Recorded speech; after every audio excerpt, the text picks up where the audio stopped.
அவன் ஃப்ளைட்டில் போகிறான் மினிஸ்டர்ஸ், இங்கே எங்கள் கோயில் ரோட்டில் கிடக்கு. நான் ரைஸ் பண்ண முடியல, நான் அந்த வகுப்பு சேர்ந்ததுனால இது ஒரு பிரச்சனை வருமானு பயந்துக்கிட்டே இருக்கேன். இப்போ எல்லாத்தையும் ஊற்றுட்டேன். பயம் ஒரு கழுதியும் கிடையாது. மதுரைக்கு வந்தால் இந்த வீட்டுக்கு நான் வராமல் போக மாட்டேன். நீங்களும் மதுரைக்கு வந்தால் இந்த வீட்டுக்கு வந்துட்டு போகணும். மதுரைக்கு வந்துட்டு ஒன்றுமே இல்லைன்னா கூட ஒரு ஒரு ஒரு ஒரு பச்சை தண்ணியாவது உங்கள் வீட்டில் குடிச்சிட்டு உங்களை விசாரிச்சுட்டு நான் போவேன், சத்தியம். ஏன்னா டீப்லி ரிலீஜியஸ் ஃபேமிலி, சத்தியம். வேற கணக்கு போடாதீங்க நீங்கள். அப்படின்னா நான் இந்த சமுதாயத்தில் தமிழ்நாட்டில் பிறக்கவே முடியாமல் ஆயிருக்கும். பிறந்த நான் குற்றமா என்ன? பாரம்பரியம், எங்களுடைய பாரம்பரியம்.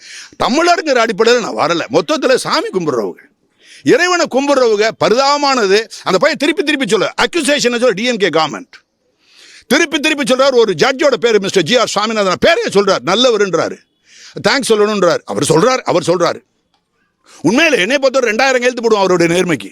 ஜி.ஆர். சாமிநாதனுடைய நேர்மைக்கு எத்தனை கையெழுத்து போடுவேன்? 2000 10,000 கையெழுத்து போடுவேன். அதுக்கு மற்றதெல்லாம் வேற.